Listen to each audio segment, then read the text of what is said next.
그 예레미야서를 묵상해야 되는데 신기하죠. 예. 앞으로 한 2달 정도는 예레미야서는 새벽에 여러분이 또 가정에서 묵상하시고 좀 본질적인 그런 내용들을 우리가 같이 다루려고 합니다. 이 기간에 좀 더 우리 성도들이 집중하셔서 우리 크리스찬으로서 또 교회로서의 그런 본질적인 사역들, 그로 인해서 정말 우리가 누려야 될 그런 영광스러운 그런 기쁨, 축복들을 같이 이렇게 공유하는 그런 시간들이 되었으면 좋겠습니다. 네, 여러분 하나님을 믿고 신앙생활 하시면서 여러분이 얻을 수 있는 그런 기쁨은 어떤 것이었습니까? 근데 세상이 줄 수 없는 것이죠. 그 기쁨과 평안은 좋은 집을, 더 넓은 집을, 멋진 집을 샀어요. 좋은 차를 샀어요. 자녀들이 잘 됐어요. 갑자기 예상하지 않는 그런 물질이 생겼어요. 또 이런 여러 가지 우리에게 세상에서 얻을 수 있는 그런 기쁨들이 있잖아요. 그런데 그런 세상에서 얻는 그런 기쁨 말고 세상에서 얻을 수 없는 기쁨을 하나님을 통해서 여러분이 얻는 기쁨들, 그게 뭐가 있을까요? 우리 같이 한번 이 시간에 그런 것들 한번 생각해 보았으면 좋겠어요. 오늘 그 본문의 말씀은 어떤 내용이냐면 예수님께서 이 세리와 죄인들과 이렇게 식사를 하시면서 교제를 하는 거예요. 한두 번이 아니었죠. 예수님은 그 당시에 딱 보면 내노라는 죄인들, 세상에서 버림받은 사람들, 그래서 누구라도 만나기를 원치 않았던 그런 사람들과 예수님은 자주 만나시고 식사를 하시고 교제를 하시는 거예요. 근데 그것을 누가 보았냐면 그 바리새인들이 본 겁니다. 보고 나서 무슨 얘기를 하냐면, 아니 저 하나님의 아들이라고 하는 자칭 그런 자가 죄인과 의인인가도 구별 못하고 정말 형편없는 저따 인간들을 저렇게 만나서 식사를 한다라는 얘기를 하는 겁니다. 그런 상황 속에서 예수님께서는 다른 복음서를 보면 의원은 누구한테 필요해요? 병든 자에게. 그래서 내가 의인을 부르러 온 것이 아니라 죄인을 부르러 왔노라 라고 하시면서 3가지 비유를 하십니다. 첫 번째는 잃어버린 양, 두 번째는 잃어버린 동전, 세 번째는 집을 나간 둘째 아들에 대한 비유를 말씀하신 거예요. 근데 이 내용 속에는 뭐가 담겨져 있냐면 바로 잃어버린 그 아픔, 하나님의 아픔이 담겨져 있고, 두 번째는 뭐냐면 그 잃어버린 것을 찾은 기쁨이 이 3가지 비유 속에 공통적으로 들어와 있는 겁니다. 여러분, 세상을 우리가 사람들을 구분할 때 크게 구분을 한다면 2가지로 구분해요. 세상적인 관점이 아니라 성경적인 관점에서 이 세상 사람들을 구분하는 2가지 관점이 있어요. 2가지 구분이 뭘까요? 첫 번째는 구원받은 사람입니다. 두 번째는 잃어버린 영혼이에요. 성경을 보면 이 세상에 출세하고 성공하고 그런 사람도 있지만 성경의 관점에서 본다면 딱 2가지입니다. 구원받은 사람과 잃어버린 사람. 이 2가지로 구분할 수 있습니다. 그래서 우리는 사람을 만날 때마다 이 성경적인 관점으로 사람을 볼 수 있기를 소망합니다. 그래서 저 사람이 구원받은 사람인가 아니면 잃어버린 사람인가 라는 관점에서 사람을 구분할 수 있어야 되죠.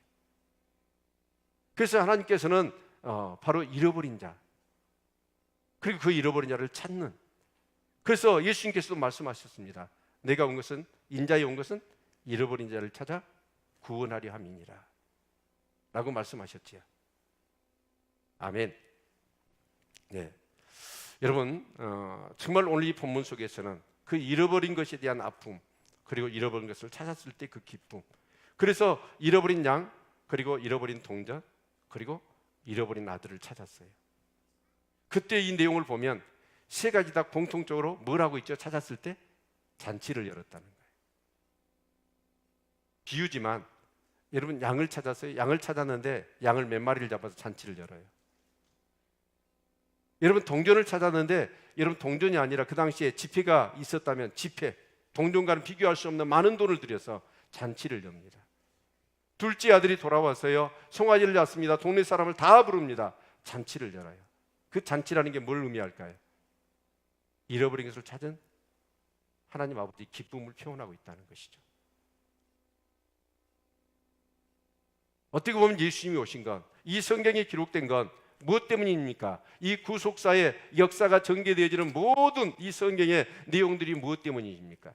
잃어버린 자를 찾아 구원하시려는 하나님의 마음을 담고 있는 것이고, 그 하나님의 계획과 그 하나님의 그 섭리, 그리고 그 가운데서도 끊임없이 그 잃어버린 자들이 하나님을 배신하고 하나님을 무시하고, 그럼에도 불구하고 하나님은 여전한 사랑으로, 변함없는 사랑으로, 신실하신 사랑으로 그들을 찾고자 하는 그 하나님의 뜨거운 사랑이 이 성경에 녹아져 있는 것이죠.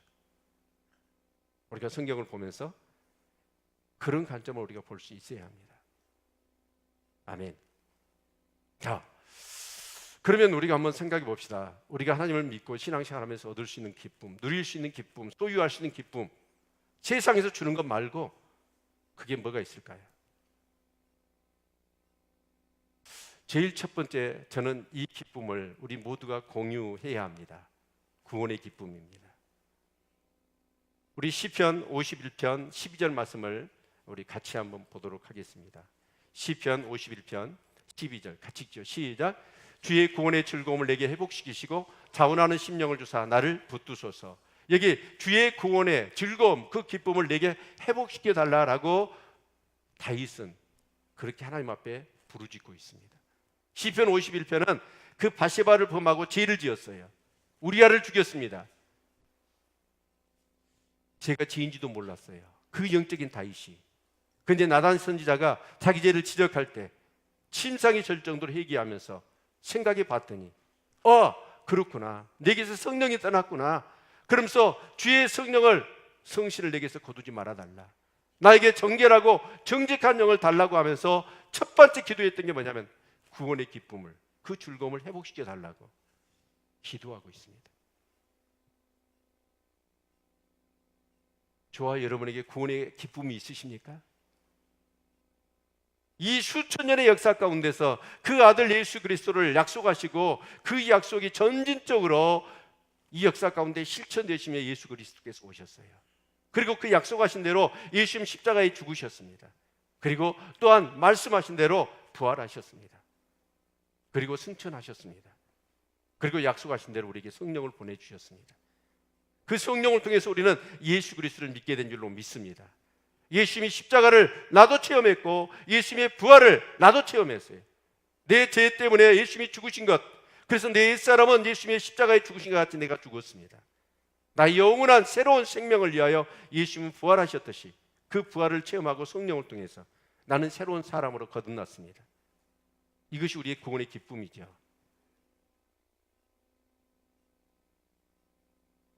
이 구원의 기쁨과 즐거움이 없다면 지금 나는 심각한 문제가 있는 겁니다. 다윗은 그렇습니다. 그 엄청난 제국을 일으켜 있고 어마어마한 그런 재물에 그 세상의 영광을 다 차지했었습니다. 그런데 그가 자기 죄를 깨닫고 나서 첫 번째로 기도했던 기도가 뭐냐? 구원의 즐거움을 회복시켜 달라는 거였습니다.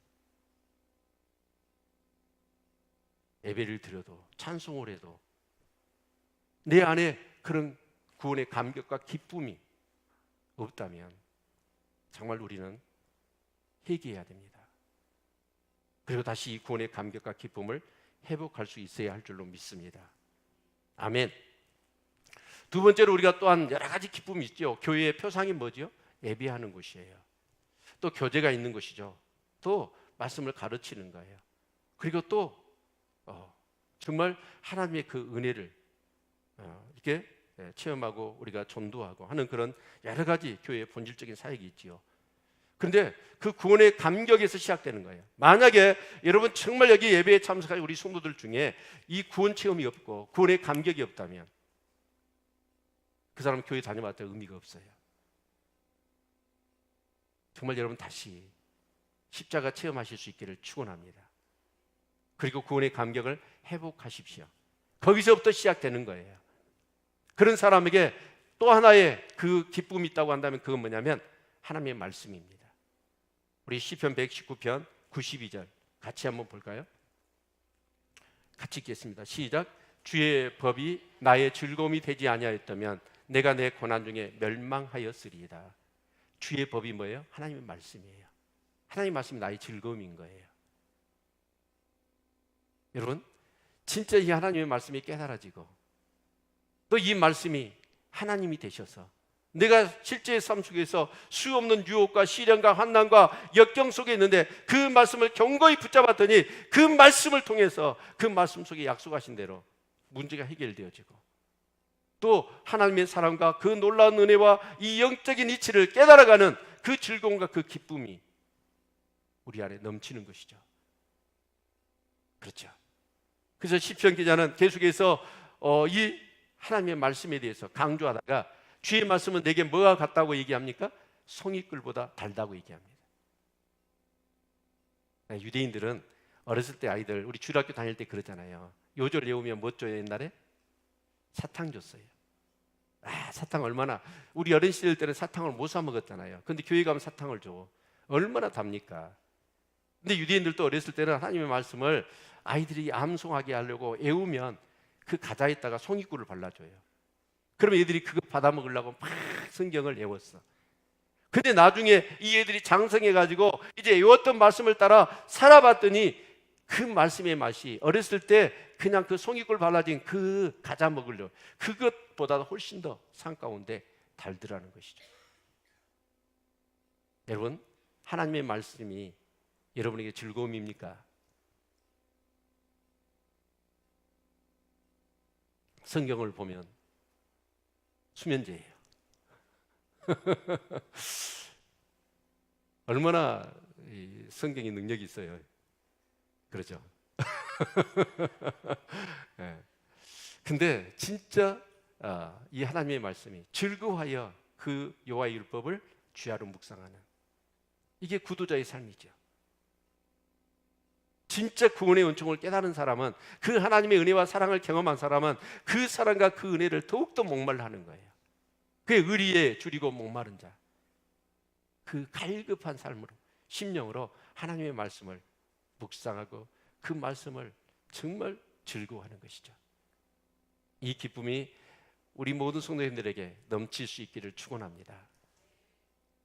여러 가지가 있을 거예요. 세 번째로 얘기한다면 바로 사무엘하 6장 16절, 우리 같이 한번 볼까요? 사무엘하 6장 16절 시작. 여호와에게가 다윗 성으로 들어올 때 사울의 딸 미갈이 탕으로 내려보다가 자기 당이 여호와 앞에서 뛰놀며 춤추는 것을 보고 심중에 저를 업신여기니라. 이건 예배의 기쁨이라고 할 수 있을 거예요. 그 언약궤가 있을 때 다윗은 거기서 춤을 춥니다. 여러분, 그 아내 미갈이 채통머리 없이 양이, 근데 그때 춤을 출 때 어떤 일이 일어나죠? 바지가 내려가 버려요. 근데 다윗이 알아요, 몰라요? 바지가 내려간지도 몰라. 여러분 춤추다가 바지 내려가면 여러분 알아요, 몰라요? 알아요, 몰라요? 뭐 다른 거 생각 없이 막 바지 그냥 고무줄 떨어져 가지고 그거 올리느라고 정신 없을 거예요. 그런데 임재에 빨려버리니까, 임재에 사로잡혀 버리니까 다 육신의 것이 생각이 나지 않아. 그 예배의 즐거움, 그 예배의 기쁨, 춤을 추는 거예요. 이것이 우리가 신앙생활하면서 얻을 수 있는 기쁨 아닌가요? 예배하는 자의 기쁨. 이렇게 우리는 시골에 있다가요, 서울에 이렇게 세미나나 어떤 집회에 가면 그쪽 지역은 뭐 젊은 사람들이 모이면 찬양하면서 춤을 춰요. 그 열기, 와, 이 마음은 원인데 육신이 약하더라고. 나도 저렇게 막 뛰고 싶은데 그렇게 춤을 추는 거예요. 여러분 어쩔 때 춤추죠? 기쁨이 이만저만 하지 않을 때 춤을 춰요. 나도 모르게 어깨가 덩실덩실. 근데 다윗은 뭐냐? 왕이에요. 근데 바지가 내려간지도 모르고 춤을 춰요. 그 하나님의 임재에 사로잡혀 하나님을 예배하는 그 기쁨, 이것은 세상에서 얻을 수가 없지요. 여러분 예배하러 오늘 나오시면서 혹시라도 오늘 날씨도 좋은데 라는 생각을 가졌든지, 주일날 이렇게 예배를 꼭 드려야 되나, 이런 마음이 가지셨다면 빨리 금식하십시오. 일주일 금식을 하셔야 돼요. 그 믿음 오래 못 갑니다. 절대 오래 못 갑니다. 끝까지 신앙생활 할 수가 없어요. 그런데 막 예배를 드리려고 하면 마음이 기뻐야 돼. 기대가 돼야 돼. 오늘 하나님이 어떻게 나를 만져주시고, 어떤 말씀을 통해서 나를 치유하시고, 어떤 그런 은혜를 통해서 나를 변화시켜 주실 것인가, 이런 마음, 기대가. 그리고 중요한 건 뭐냐면 하나님의 임재를 경험하셔야 돼요. 우리만 모였다가, 사람만 모였다가 사람만 흩어지는 게 아니라 이 예배 중에 임재하시는 하나님을 저는 믿습니다. 두세 사람이 모인 곳에는 우리 하나님이 함께 하신다고 그랬어요. 분명히 그것이 하나님이 함께 하신다고요. 우리가 집회를 해보거나 사역을 해보거나 할 때 보면 똑같은 현상이고 상황인데도 불구하고 어떤 사람 막 하나님이 임재에 사로잡혀요. 그리고 어떤 사람은 맹수하고. 우리가 신앙생활하면서 이 기쁨, 이런 기쁨들이 없다면, 이런 기쁨들을 우리가 정말 누리고 그 기쁨을 우리가 간직하고, 그리고 그것을 나누지 못한다면 우리 신앙생활이 얼마 가겠습니까? 세상은 온갖 현란한 그런 이 유혹들을 우리에게 엄청나게 쏟아붓고 있는데, 그런데요, 여러분 표정을 보니까 이런 기쁨이 여러분 안에 별로 없는 것 같아요.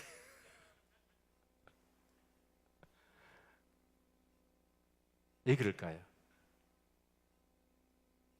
오늘 말씀을 통해서 저희는 그 답을 저와 여러분이 같이 찾았으면 좋겠어요. 그 기쁨은 얼마 못 갑니다. 절대 얼마 못 갑니다. 아주 철저한 자기 관리를 하고 성실한 사람들. 그래서 여러분 성령 충만도 어때요? 옛날에 충만했어. 옛날에 충만한 거 말하지 말아야 돼요. 지금 충만하지 않으면 옛날에 충만했던 건 필요 없어요. 오히려 더 갈급함만 생기고 공고함만 더 심해지는 거예요. 그 기쁨이 내 안에서 중복돼야 돼요. 배가 돼야 돼요. 갈수록 그 기쁨이 넘쳐야 됩니다. 근데 그러지 못한 이유가 뭐 때문이냐? 우리가 신앙생활하면서 두 번째 단계의 기쁨이 있어요. 그게 뭘까요? 나를 위한 기쁨이 아니라, 여러분 구원을 받는 것도 나를 위한 것이죠. 하나님의 임재를 경험하는 것도 나를 위한 것이죠. 말씀을 깨닫는 것도 나를 위한 것이죠. 그런데 나를 위한 차원에서 머물러서는 그 기쁨이 절대로 생명력을 갖지 못한다는 사실입니다. 기쁨은 어떻게 해야 돼요? 나누어야 됩니다. 아멘. 오늘 이 본문에서 우리는 그 답을 찾고 싶어요. 왜 첫사랑 타령만 하는가? 우리가 하나님은 우리의 교회 가운데 우리 성도들에게 그 기쁨이 우리 안에서 계속 증가되고 배가 되고 증폭되어서 이제는 어때요? 이 세상 것 전혀 부럽지 않고 내가 믿음 생활하고 하나님의 백성이고 자녀인 것이 가장 이 세상의 자랑이고 즐거움이 되어야 됩니다. 그 이유로 첫 번째 있다면 그게 뭐냐면 우리가 하나님의 기쁨을 같이 공유해야 된다는 것입니다. 누구의 기쁨요? 하나님의 기쁨이에요. 그 하나님의 기쁨은 뭘까요? 아니, 아까도 서론적으로 말씀드렸습니다. 하나님의 가장 큰 아픔이 뭘까요? 바로 잃어버린 자예요. 잃어버린 자에 대한 아픔. 여러분 한번 생각해 보세요. 여러분 어디 여행을 갖고 놀러 갔어요. 근데 아이를 잃어버렸어. 아이를 잃어버린 부모의 마음은 어떨까요? 뭐 좋은 음식 준비해 가지고 가고 좋은 어떤 그런 뷰가 있어요. 여러분 그 구경할 맛, 음식 먹을 맛이 나요, 안 나요? 하나도 안 날 겁니다. 그 온통 아이 생각밖에 없겠지요. 하나님 마음이 그 얘기예요. 지금 잃어버린 자를 향한 아버지의 마음. 그래서 오늘 여기 성경을 보니까 우리 4절 볼까요? 4절 보면 다 읽을 수는 없고 찾도록 찾아다니지 아니하느냐. 잃어버린 것을 어때요? 반복했어요. 찾도록 찾아다니지 아니하겠느냐. 8절도 보실까요? 동전입니다. 동전에 대해서 어때요? 어느 여자가 10드라크마가 있는데 하나를 잃었습니다. 10개 중에서 하나를 잃었을 뿐이에요. 그런데 어떻게 합니까? 등불을 켜고 집을 쓸며 찾도록 부지런히 찾지 아니하겠느냐. 어떻게 하겠다는 거예요? 반드시 찾겠다는 거예요. 여러분, 양하고 동전은 어쩌냐? 인격체가 아니에요. 그래서 돌아오지를 못해. 근데 집 나간 둘째 아들은 어쩌냐? 이 아버지는 찾지는 않더라고. 찾지는 않지만 20절의 말씀을 같이 보면 이에 일어나서 아버지께로 돌아가니라. 아직도 상거가 먼데 아버지가 저를 보고 측은히 여겨 달려가 먹으라고 입을 맞추니. 이 자식이 자기 재산을 달라고 했을 때 줘버려요. 아버지는. 나 같으면 절대 안 줄 것 같은데. 근데 이 아버지의 마음은 어떤 거예요? 이 자식이 돌아올 것을 안 거예요. 그를 전지라고 준 거예요. 그리고 그 아버지는 어떨까요? 자식이 나간 순간부터 그 자식을 위해서 기도했을 겁니다. 그리고 날마다 그 동구 밖에 그 집으로 돌아오는 그 길만을 응시하고 있는 거예요. 그 아들이 돌아오기를. 이것이 누구의 마음이에요? 하나님 아버지의 마음이에요. 그것 때문에 이 성경을 기록했고 그것 때문에 교회를 세운 것이에요. 아멘. 그런데 여러분, 우리가 한번 기억해 봅시다. 한 사람의 가치가 어느 정도 될까? 이 동전, 양, 또 한 아들. 근데 오늘 이 시대라고 하는 상황 속에서는 인간의 가치가 너무나 경시되고 있습니다. 인간의 존엄성은 찾아보기가 어렵습니다. 물질이 주죠. 그 분식물 센터에 가보면 그런답니다. 이렇게 그 전철이나 뭐 어디에서 이렇게 물건을 잃어버렸어요. 그러면 이제 그걸 습득해 가지고 분식물 센터에 갖다 줘요. 근데 그 중에는 뭐 하찮은 것도 있지만 진짜 값나가는 것이 있답니다. 그럼 그 센터의 직원들이 그런데요. 아니 도대체 이렇게 비싼 건데 왜 안 가져가지? 안 찾아가지? 근데 그래서 그 직원이 한번 연구를 했대요. 사람들이 그 가치를 별로 중요하게 안 여겨. 왜요? 그냥 하나 사면 되지 뭐. 이러는 거예요.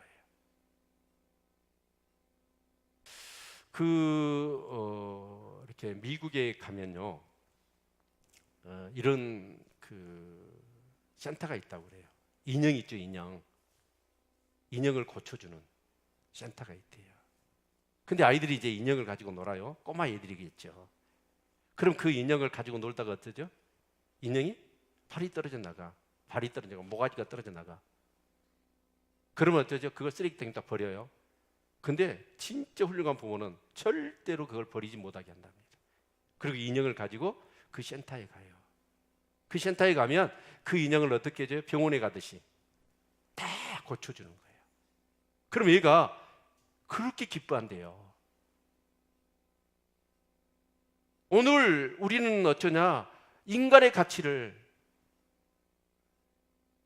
제가 보니까 이 영상이라는 매체가요, 인간의 가치를 너무나 이렇게 가치 없게 만들어 버렸습니다. 그래서 얘들이 그래요. 대부분 게임하면 뭐래요? 뭐 벽돌 끼기 그런 건 괜찮아요. 근데 중학교, 고등학교 올라가면 티니지인가 뭔가 해가지고 순전히 총으로, 칼로 사람 죽이는 거야. 근데 얘들이 어쩌냐? 이렇게 얘기를 해요. 얘들이 초등학생들이 노는데 그러더래요. 사람 죽이는 게 이렇게 재밌는지 모른대. 사람 죽이는 게 이렇게 즐겁대요. 이런 시대 속에서 사람의 가치는 뭐예요? 아무것도 아닌 거예요. 어떻게 보면 사람이 많으니까 사람의 체이고 사람에게 상처받고 사람이 싫은 거예요. 근데 저는요, 성경에서 우린 그런 성경적인 관점을 가지고 살아야 돼요. 성경에서 한 사람의 가치, 여러분 히틀러는 그랬다고 그래요. 사람의 가치가 어느 정도 된가 보자 해가지고 사람을 녹였어요. 태웠어요. 거기서 나온 인, 그러니까 나사모 세계인가? 그리고 그 단백질을 통해서 비누 맺게 만들고 사람의 가치를 그렇게 평가를 한 거예요. 근데 성경은 뭐라고 그래요? 사람을 한 사람이 온 천하보다 귀하다고 말씀합니다. 아멘. 여러분, 우리 마태복음 16장 26절 말씀을 같이 한번 볼까요? 마태복음 16장 26절. 방송실 건너뛰었어요. 같이 한번 읽죠. 시작. 사람이 만일 온 천하를 얻고도 제 목숨을 잃으면 무엇이 유익하리요? 사람이 무엇을 주고 제 목숨을 바꾸겠느냐? 여러분, 한 영혼이 온 천하보다 귀하다는 문자 그대로의 말씀은 없습니다. 제가 설교 주면서 인터넷을 뒤져봤더니 그 말 갖고 한 영혼이 온 천하보다 귀하다는 말이 어디가 있느냐라고 하면서 또 막 이 개독교라고 하면 난리를 쳐놨더라. 국민학교를 잘 나와야 돼. 근데 저 말씀이 그 말, 온 천하를 여러분 목숨을 잃고 생명을 잃고 온 천하를 얻으면 무슨 소용이 있겠느냐? 온 천하고 뭐 내 생명하고 어떤 게 더 귀해요? 아니, 여러분도 국민학교를 잘못 나왔네. 온 천하고 내 생명하고 어떤 게 귀해요? 내 생명이 귀해요. 여러분, 성경의 관점은 뭐냐? 한 영혼이 온 천하보다 귀하다는 거예요. 이것은 세상이 아무리 뒤바뀌고 가치관이 완전히 물구나무를 서고 아무리 시대가 타락하더라도 우리 예수 믿는 사람은 이 가치를 지켜야 돼요.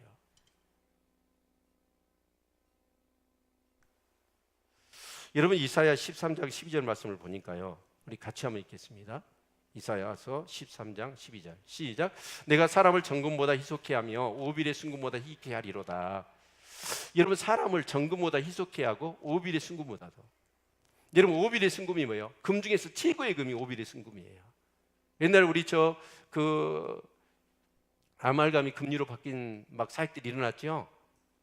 그때 제가 처음 그것을 목도했을 때 그때 그 치과 의사가 있었습니다. 강진에. 근데 그 목사님 이빨 3개가 금으로 싹 바뀐 거예요. 그런데 그 치과 의사가 그것을 검증하는데 보니까 그 금이 어떤 금이었냐면 금이 노르스름한 금이 있죠.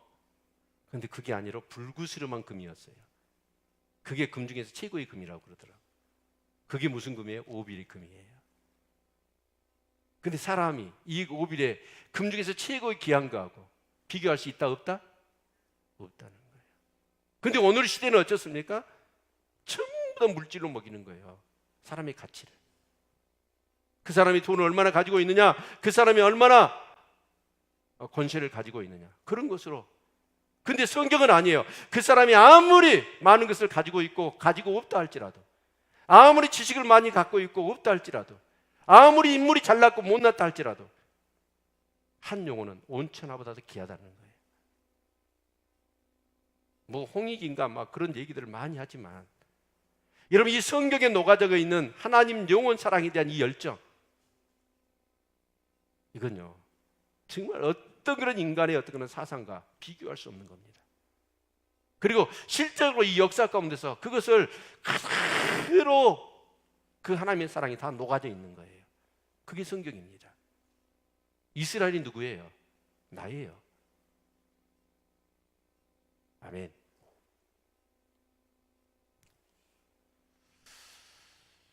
우리는 그렇습니다. 사람에 대해서 세속적인 그런 가치를 가지고, 저 사람은 인물이 잘났어, 아니면 가진 것이 많아, 또 권세가 있어, 그러니까 그런 사람들을 좋아하고 정말 나보다 못한 사람들은 멸시하고 무시하고 그런 경향이 많아요. 근데 우리 예수 믿는 사람은 아니에요. 하나님은 어떻습니까? 한 영혼이 온 천하보다 귀합니다. 아멘. 여러분, 한 사람의 가치는 뭘로 우리가 증명해낼 수 있을까요? 그 사람이 대단한 것을 소유하고 있었어요. 지식을, 물질을, 보물을 가지고 있어요. 그러면 그 사람이 가치 있는 걸까요? 아인슈타인은 그렇게 얘기했습니다. 그 사람이 소유하고 있는 때문에 그 사람의 가치가 결정되는 게 아니라 그 사람이 자기가 가지고 있는 것을 나누는 것으로 인하여 그 사람의 가치는 결정된다고 그랬습니다.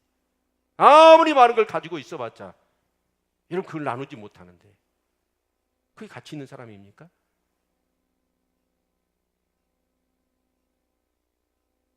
어떤 제가 글을 읽었는데 매주마다 시골 할머니 보러 간대요.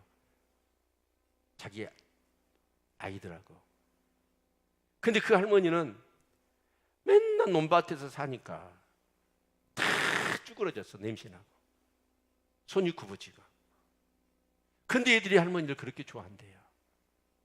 이유가 뭐냐면 가면 할머니가 자기 마음을 다해서 사랑하는 거예요.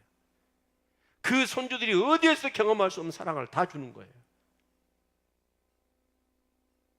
여러분 정말 우리에게는 뭐가 있나요? 돈은 없어요. 권세는 없어요. 지식은 없어요. 그런데 뭐가 있어요? 여러분이 누구 짤이라고 그래요?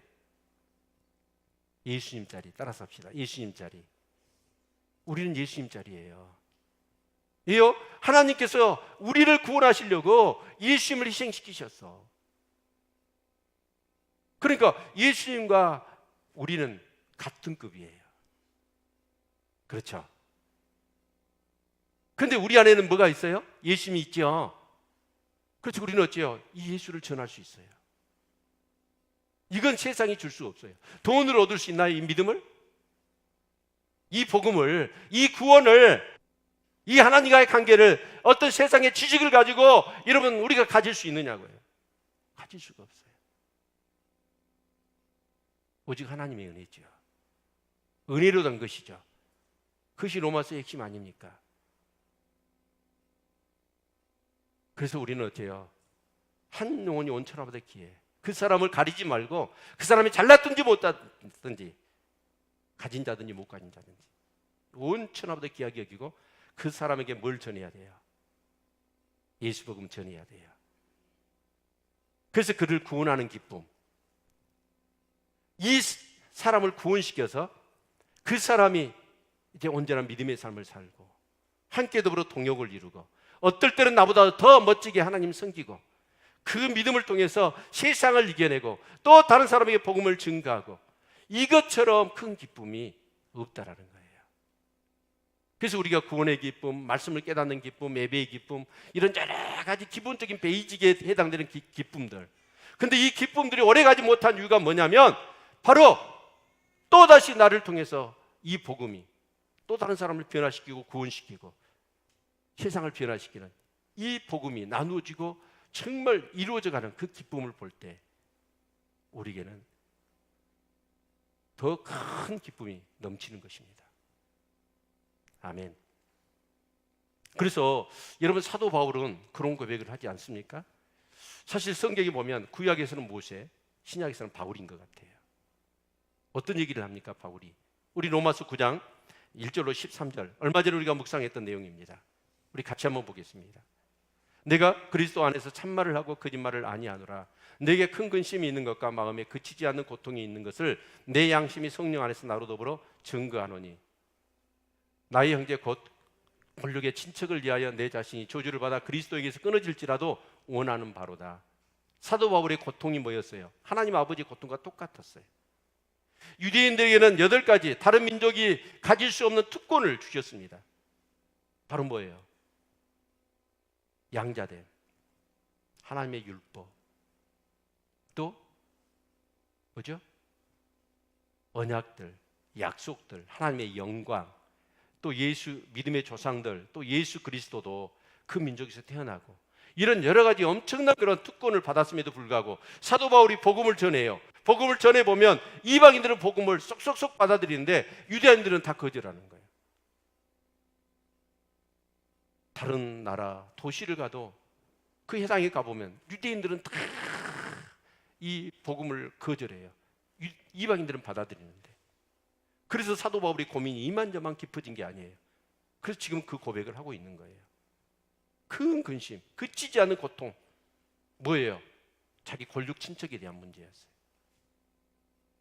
그래서 내가 저주를 받아 그리스도에게 끊어질지라도 내 사랑하는 조국 동포가 이 복음을 받아들여서 구원받았으면 좋겠다. 이 고백을 하고 있는 거예요. 이것이 누구의 마음일까요? 하나님 아버지의 마음이죠. 우리가 이런 기본적인 기쁨을 오래 지속하지 못하고 우리 속에서 배가시키지 못하고 더 정말 충족시키지 못하는 이유가 있다면 그건 뭐냐면 이 복음을 나누지 않는 거예요. 사도 바울은 자기가 다메섹 도상에서 부활하신 주님을 만났어요. 너무 은혜가 컸어요. 그래서 이것을 막 다른 사람한테 전하지 않고서는 견딜 수가 없었어. 그래서 전하니까 유대인들은 핍박했지만 그 이방인들은 복음을 받아들이면서 여러분 가정이 변화되고 여러분 도시가 변화되고 세상이 바뀌는 것을 경험한 거예요. 와, 내가 경험한 내 삶의 바운더리에서 경험된 복음이 여러분 가정을 넘어 여러분 나라와 민족을 넘어 열방 가운데 똑같이 이 복음의 역사가 일어나는 것을 경험할 때 이 바울 사도의 기쁨은 이루 말할 수가 없었던 거예요. 그래서 바울 사도는 어떠냐? 그 죽음을 수없이 경험하고 핍박과 환난 속에서도 이 복음을 전하는 것을 포기할 수가 없었어요.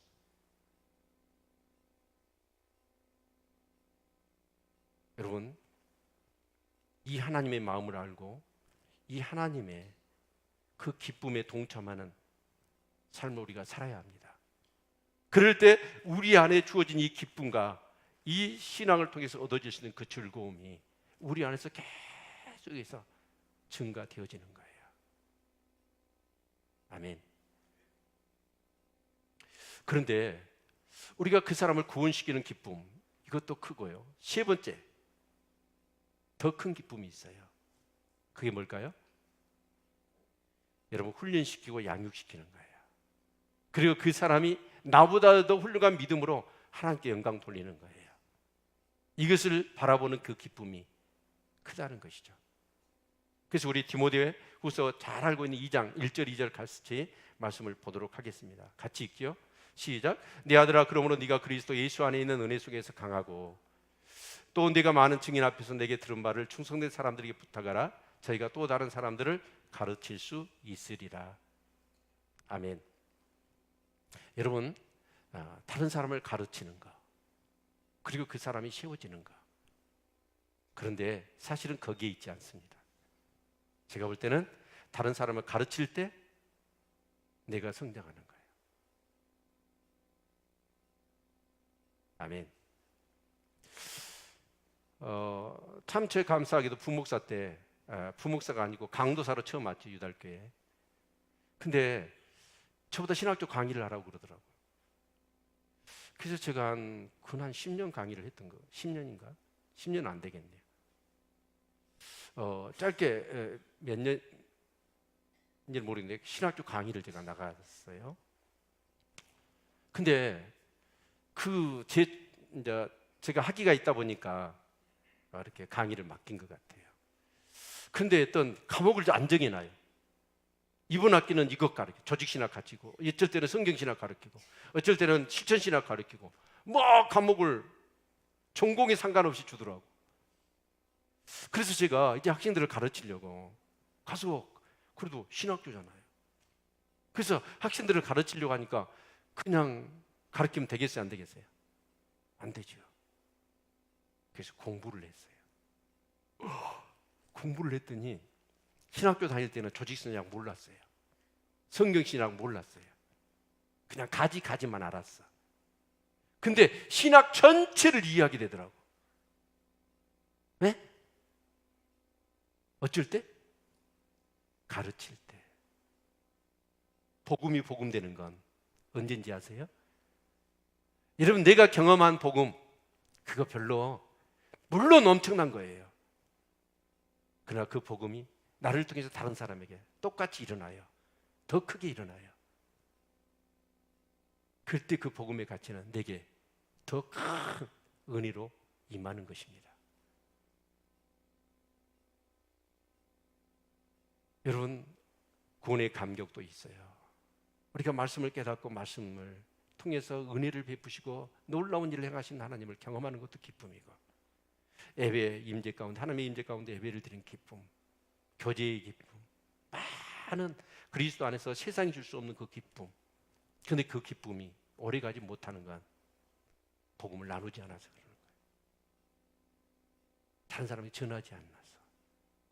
그리고 그 복음이 나를 떠나서 또 다른 사람에게, 또 다른 사람에게 그 복음의 역사가 이루어지는 것, 그를 경험할 때 우리의 그 기쁨들은 증가되고 배가 되고 중복될 겁니다. 이 주일학교 사역을 할 때마다 저는 그 고전적인 예화지요. 제인이라고 하는 여자, 이 아이가 딱 태어났을 때 그 엄마가, 아빠가 보니까 너무너무 못생긴 거예요.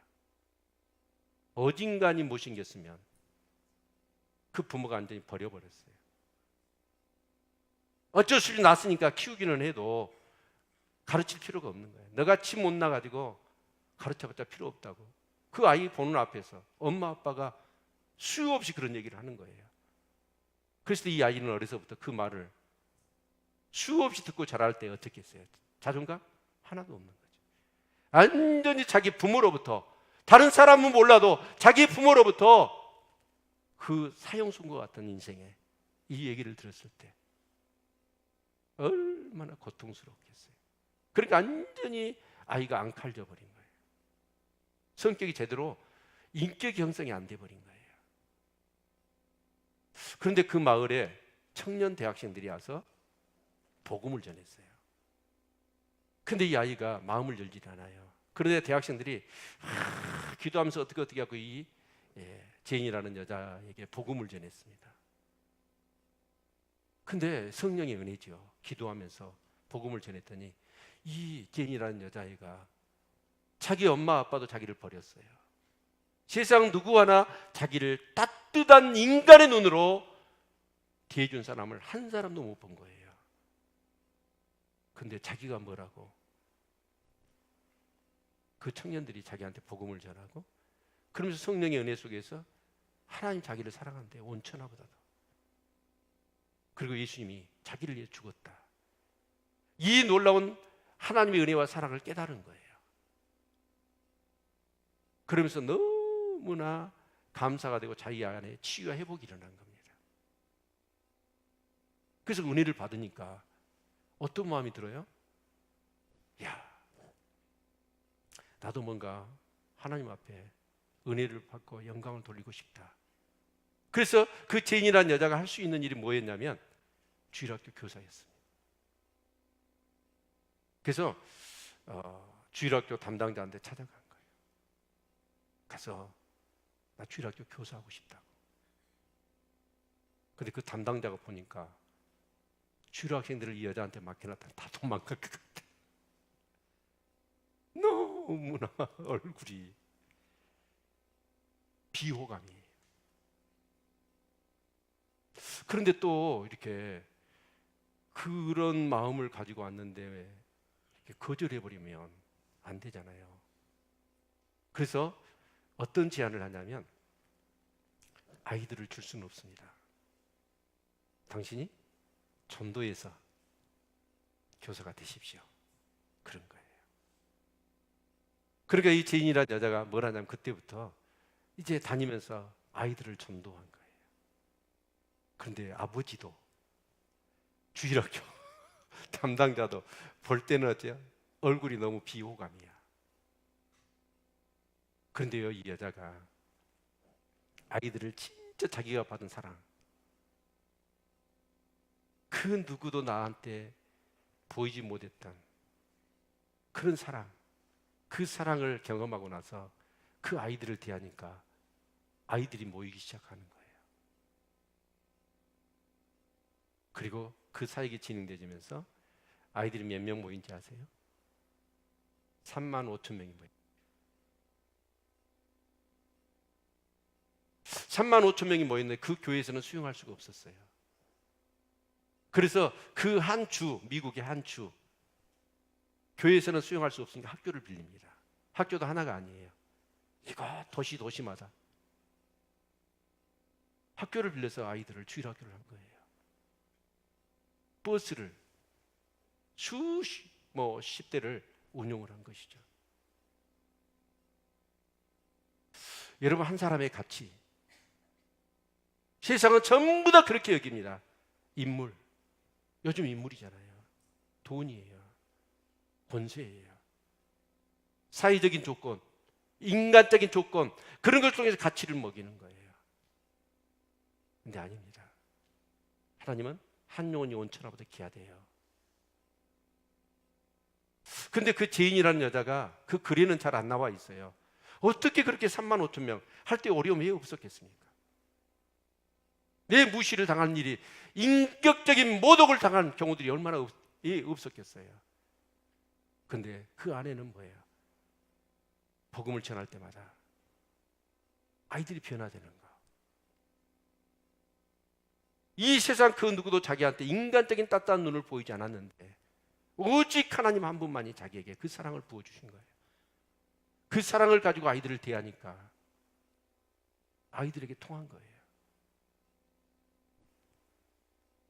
그 과정을 경험하고 경험할 때마다 이채인이라는 여자의 마음속에는 사도 바울과 같은 기쁨이 넘친 거지요.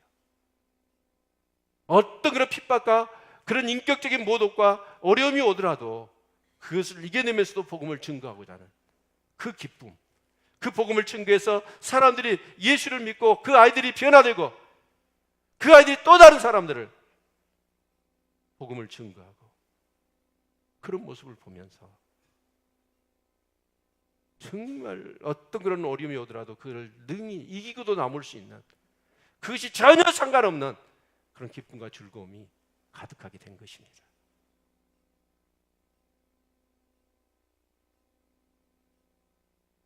저는 우리 교회가 이 기쁨이 회복되어져야 된다고 믿습니다. 아멘. 저도 이번에 T40 세미나를 다녀오면서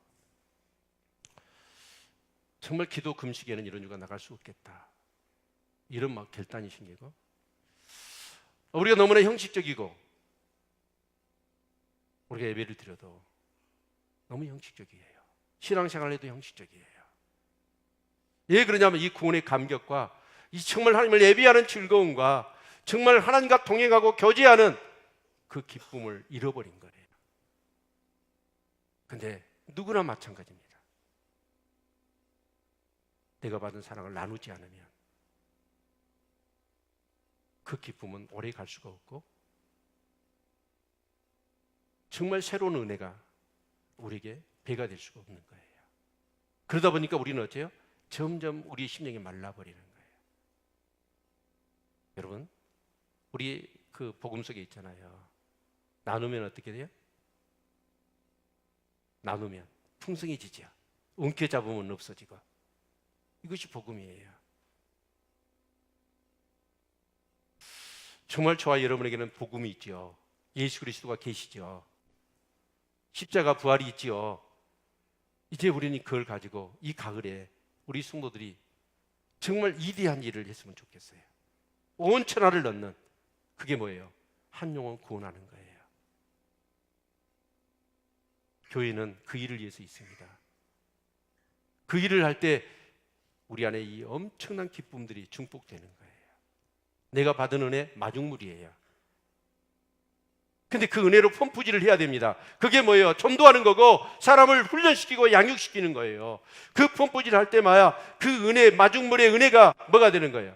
내 안에서 생산적인 은혜로 바뀌는 것입니다. 오늘 교회들이 이걸 다 놓치고 있습니다. 그러니까 우리는 복음의 능력을 상실해 버렸어요. 이건 누구나 할 수 있다고 봅니다. 예수를 믿고 구원받은 사람이라면. 아멘. 우리 사랑하는 성도님들, 우리 신앙생활 기쁘게 합시다. 즐거움이 넘치는 신앙생활을 합시다. 우리 첫사랑 타랑하지 말고 받은 사랑을 가지고 한번 사랑해 봅시다. 그 사랑을 우리가 쏟아부을 때 우리 안에 첫사랑뿐만 아니라 그 사랑 이상의 사랑이 우리 안에 회복되어질 것입니다. 비결은 거기에 있어요. 초대교회가 그 엄청난 박해입니다. 여러분 예수를 믿는 것이 들통나면 죽이기도 하고, 여러분 감옥에 가두기도 하고, 여러분 재산을 빼앗기도 하고, 가족을 죽이기도 했어요. 그 가운데서도 그들이 포기할 수 없었던 이유는 뭐죠? 그들이 받은 은혜로는 안 돼요. 그 죽음의 위험을 무릅쓰고 복음을 전했어요.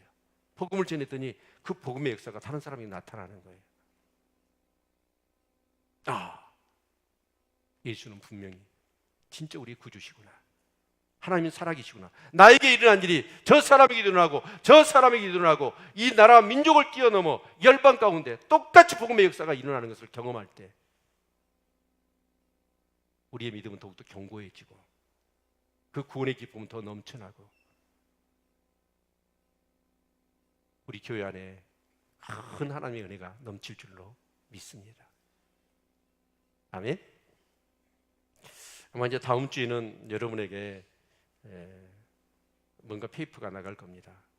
그걸 붙들고 여러분 집에 가셔서 하루에 이제 그걸 조사해 가지고 오셔서 그 영혼을 넣고 적어도 하루에 1시간씩 우리가 기도하고 가장 먼저는 기도해요. 근데 이번에 세미나 갔더니 인도에 이제 11월 13일 날 우리 성도님들이 진짜 인도를 비행기 타고 가려면 돈이 엄청 들겠더라고.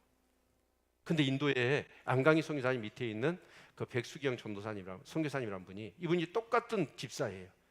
근데 인도에 가서 사역을 하는데 우와, 여러분 1년에 140만 명한테 세례를 준대요.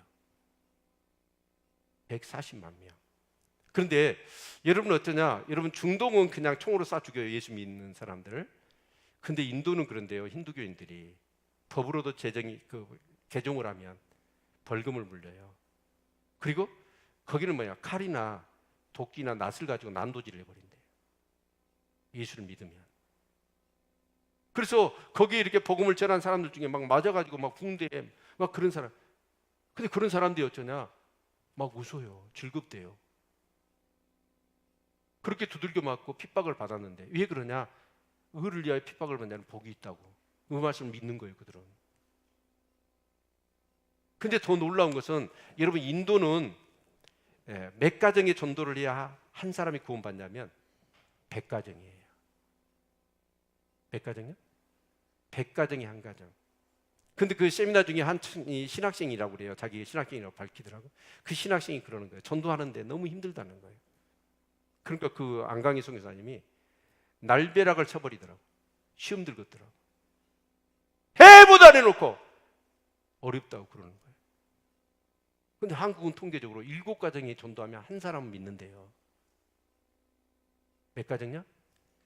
7가정. 근데 우리가 진짜 이 지역을 위해서 기도하면 성령이 역사하십니다. 아멘. 네. 그래서 그 11월 13일 날 이 전주에서 그분이 자기가 사역하는 그런 모든 영상들, 자기가 실제로 하는 한 동네에 가가지고 그 동네에 전도하는 그런 모든 것들을 다 보인다고 그러더라고요. 그래서 인터넷에 봤더니 막 교회마다 몇십 명씩 지금 등록을 하고 있어요. 딱 하루입니다. 정말 우리 성도님들이 그 복음의 현장, 막 귀신이 떠나가고 병든 자가 그 자리에서 나서버려. 여러분 그런 역사들을 우리가 한번 체험했으면 좋겠어요. 아멘? 비전은 보는 거예요. 13일 가실 분 월차 내고 전주에서 우리 중직자들 리더들은 다 가셔야 돼요. 정말 복음의 현장을 봐야 돼요. 와. 그리고 우리도 그렇게 해야 되지 않겠어요? 아멘? 우리 전에 노인택 목사님이 와가지고 축제 예배가 뭐라고 그랬어요? 어떤 게 축제 예배라고요? 매주 새신자가 등록하는 예배가 축제 예배예요. 기쁨이 넘치는 거죠. 다 유정란이 되시기를 바랍니다. 골아버린 무정란이 아니라 생명 있는 유정란. 그 생명을 우리가 이번 후반기 때 복음의 생명을 다시 회복했으면 좋겠어요. 그리고 이제는 더 이상 첫사랑하지 말고 첫사랑 타령하지 말고 진짜 복음은 나누어야 돼요. 나눌 때 복음의 역사가 일어나는 거고 기쁨이 넘치게 하시는 거예요. 아멘. 사랑하는 성도 여러분, 우리 교회가 다시 기쁨의 공동체가 될 수 있기를 축원합니다. 막 여기저기서 새로운 신자가 정말 예수님을 만났고 정말 자기 삶이 치유되고 회복되는 간증이 넘쳐나는, 예배가 살아나는 그런 우리 교회 공동체 꼭 이루십시다. 아멘. 우리 찬양단 나오실까요? 우리 찬양단 나오시고 우리 이 찬양하면서 우리 같이 함께 기도할 수 있기를 소망합니다.